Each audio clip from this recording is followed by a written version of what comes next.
Hey coaches, we wanted to put together a quick little progression when we have bar muscle ups in the workout. So we made this progression to where if you have a big class, like 16 people, maybe you have a couple of new people, they can work together. The veterans can use it as a warm up and the new people could use it as just understanding where they're gonna stop in the progression. So Bethany and I are gonna take you through it. Hang tight. I'm gonna put this down here. All right, so if you have a big class, you'll just maybe partner them up and say everyone's gonna do 10 ring rows. So you do 10, your partner does 10, you can demo them. Bethany can so she's just doing them. Lock out your elbows at the bottom, touch your body somewhere at the top. And then if you walk your feet forward, you're gonna make them harder. If you walk your feet back, it'll make them easier. So just make sure you explain that to your new athletes. After we're done doing ring rows, we're gonna switch to the next progression, and that's gonna be the jumping pull-ups. So at this point, they're gonna, if they're new, obviously they don't have a pull-up, so they're gonna have to have maybe a box. We can use the small black boxes over here. I would say just have them already, a couple of them set up.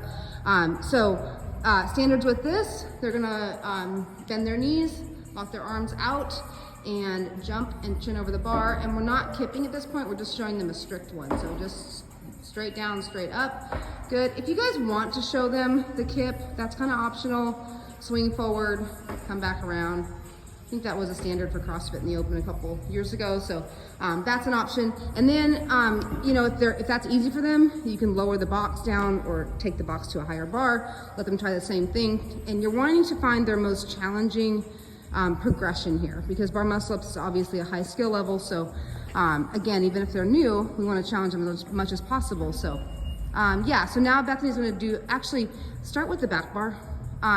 So if they have a jumping pull-up, we're gonna test them to jump to a low bar. So just gonna jump and catch it wherever they want. So they can catch it with a bended elbow and then pull themselves up over the bar. If that's easy for them, we're gonna walk them to a taller bar further away. It's gonna be even more difficult. So they'll probably catch and land with a straight arm, so it turns it into a strict pull-up. So if they have a strict pull-up, you can go ahead and progress them on to the jumping bar muscle up from the box. So Bethany will demonstrate this. So she made her box pretty high, so this would be a first progression. You never want to start someone low and have them fail a million times. So she's just going to drop her bend her knees, drop her arms straight down, and she's right under the bar. And again, we practice strict before we do any kind of kipping. If this is easy for her, which it is, she'll lower the bar down. She'll lower the box down to the next level, which will be the medium level. She'll try that a few times. If that's easy, she'll lower down to the lowest level, or you can take the box and move it up to a taller bar. So that's that.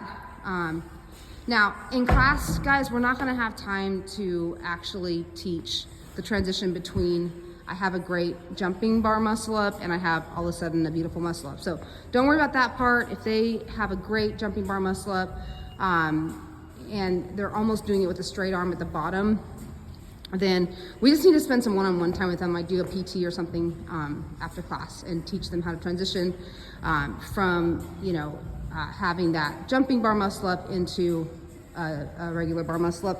They have to pretty much have a chest to bar pull. We really want them pulling to that area right there. If they can do that and they have a great jumping bar muscle up, we just put the two together. So we can use bands for that if we need to for the transition stuff, but we're not gonna be doing that in class. It takes up way too much time, and the new people are just gonna be standing around watching and bored. So just keep that in mind, make these progressions quick so they can all walk through at one time. Everyone's kind of seeing and learning some stuff and knowing where they're at in the progression, so they're being able to use that correct progression for the workout. That's it, bye.